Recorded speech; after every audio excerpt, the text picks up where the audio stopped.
संतोष बांगर यांचे निकटवर्तीय असलेले कळमनुरी नगर अध्यक्षपदासाठी आर पाटील यांच्या पत्नी आश्लेषा चौधरी विजय झाले आहेत आणि विजयानंतर आमदार बांगर यांचे निकटवर्तीय आपल्यासोबत आहेत. काय पहिली प्रतिक्रिया विजयानंतर? या ठिकाणी आपल्या TV9च्या माध्यमातून मी सर्वप्रथम कळमनुरी शहरातील सर्व मायबाप जनतेचे आभार व्यक्त करतो. मी आपल्याला सुरुवातीपासून सांगत होतो की कळमनुरी विधानसभा मतदारसंघामध्ये हिंगोली जिल्ह्यामध्ये फक्त आणि फक्त संतोषदादा बांगर यांच्या माध्यमातून शिवसेनेचा भगवा सगळ्याकडे फडकलेला तुम्हाला दिसणार. त्याच पद्धतीने हिंगोलीवर भगवा फडकलेला आहे, कळमनुरीवर भगवा फडकलेला आहे.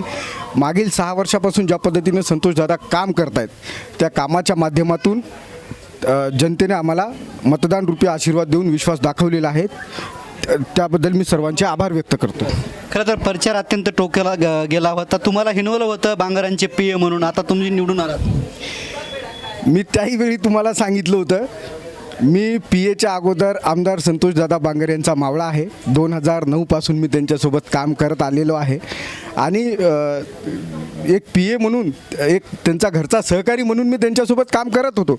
दादांनी या ठिकाणी मला नगरपालिकेच्या माध्यमातून नगराध्यक्षाची सीट लढवण्याची संधी दिली, त्याबद्दल मी त्यांचे आभार व्यक्त करतो. परंतु विरोधकांना आपण बघितलं असेल, आमच्याबद्दल बोलायला असा कुठलाही मुद्दा नव्हता.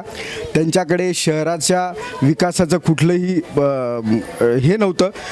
काहीतरी बोलायचं म्हणून ते या ठिकाणी बोलत होते. कळमनुरी असो अथवा हिंगोली असो, या ठिकाणी आमदार संतोषदादा बांगर ज्या पद्धतीनं 24 तास 365 दिवस जनतेची कामं करतात, त्या कामाच्या माध्यमातून जनतेने खुश होऊन हे आम्हाला त्याचं फळ दिलेलं आहे. आता जनतेच्या अपेक्षा कसं पूर्ण करणार? 100% मी या अगोदरही आपल्याला सांगत आलेलो आहे. कळमनुरी नगरपालिकेमध्ये नगरसेवक नगराध्यक्ष नसतानासुद्धा मागील 6 वर्ष आमदार संतोषदादा बांगर यांनी शेकडो करोडो रुपयांचा निधी या कळमनुरी शहरासाठी दिलेला आहे. आमच्या स्वप्नातली कळमनुरी या ठिकाणी करण्यासाठी दादांनी आतापर्यंत जे जे देता आलं ते दिलं आहे. आता तर तुम्हाला सांगतो, मायबाप जनतेनं भरभरून प्रेम दिलं आहे. 13 नगरसेवक आहेत या ठिकाणी, नगराध्यक्ष त्यांचा आहे.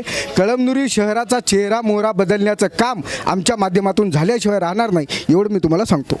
निश्चितच ही आश्लेषा चौधरी यांचे पती होते, ते नगराध्यक्षपदाच्या उमेदवार होते आणि निवडून आले आहेत. कळमनुरी शहराचा चेहरा मोहरा बदलल्याशिवाय आम्ही राहणार नसल्याची प्रतिक्रिया आर पाटील यांनी दिलेली आहे. कॅमेरामॅन ज्ञानेश्वर वानखेडेसह मी रमेश शेंडके, TV9 मराठी, कळमनुरी, हिंगोली.